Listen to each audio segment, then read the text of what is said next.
اليومين اللي فاتوا كان عندي شوية عك كده ولخبطة في حاجات في حياتي وفي شغلي فدماغي ما كانتش صافية خالص.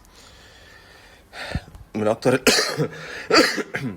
من أكتر الحاجات اللي كانت مخلياني مش عارف فعلا أصفي دماغي عشان أعرف أفكر أو إن أنا أهدى.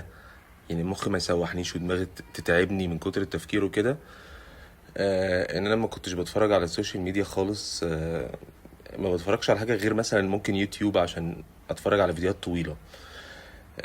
بس السوشيال ميديا كانت متعبه تعب رهيب، لانها بتخليك تبص على الناس، وحتى لو انت مش عايز بتقارن غصب عنك. لو انت كمان في موقف مثلا وحش او في الدنيا مقفله عليك في حاجه او كده، فتبتدي تقول، بتبتدي تقارن عامه من غير ما اقول حاجات معينه، تبتدي تقارن.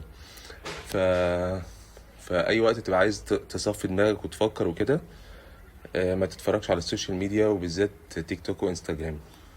يعني بمنتهى الصراحة ده من أكتر الحاجات اللي هي كانت إيه مخلاني أهدى عامة عشان أعرف أفكر.